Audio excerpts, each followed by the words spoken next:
Hi there, football geezer fans. My name is Mark and I'm a Villa fan who was at the game against Glasgow Rangers in 1976.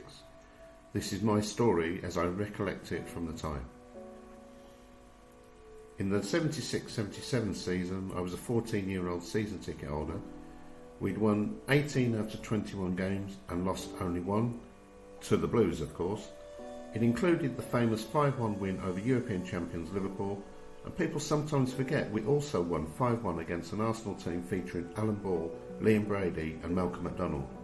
That was just 10 days after a friendly against Rangers. One Saturday afternoon no one there will ever forget.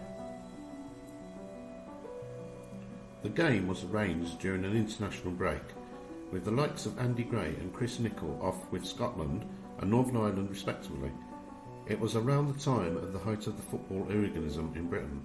I made my way to the ground as usual that day, hopping off the number 11 bus at Whitton roundabout, walking up Whitton Road, left on Nelson Road and onto Trinity Road.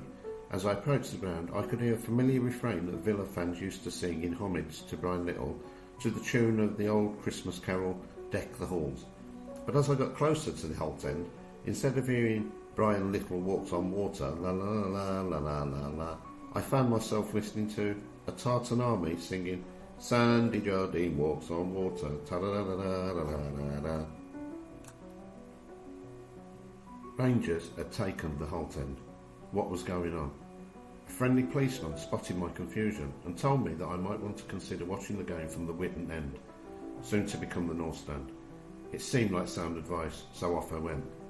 There was Rangers fans in there too, not so many, although these were the days when travelling fans thought nothing of relieving themselves on the terraces, so they made their presence felt. The game kicked off, and after about half an hour we went 1-0 up thanks to a Dennis Mortimer goal. Great, we thought, here we go. That was obviously some trouble at half time, with fans spilling on the pitch at the Holte End, but the game restarted, and after 52 minutes we went 2-0 up. Frank Carrodus. That was the cue for the Rangers fans in the Holte End to go absolutely ballistic. After celebrating our second goal with Villa fans around me, I looked back at the pitch and suddenly there was a sea of fans running across it towards the Whitton End. At the time I thought it was Rangers fans coming after us, but now I know it was fans of both sides literally fighting a pitch battle. Either way, back on the Whitton End everyone buggered off, heading for the exits which thankfully had been opened by police orders. I ran all the way back to my mate's house, halfway to Herdington. Relief.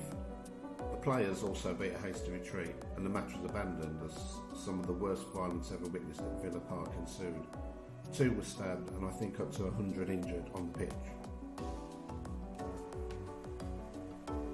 It was estimated that up to 30,000 Rangers fans had found their way to Birmingham one way or another. Coach loads had been arriving through the night, as well as many on the overnight sleeper train from Glasgow, and by mid-morning they'd drunk the city dry, were pissing through people's letterboxes and running all over the Aston Expressway. There were arrests made in town well before the game. It said that the gates to the Holte End were kicked down before any police had arrived. According to eyewitnesses, it was raining bottles on the Holte End throughout the game, with Rangers fans as young as 14 passed out or pissed senseless. I'm happy to say that I didn't see any of the violence up close, but just being in the Whitton End that day was enough to scare the pants off me.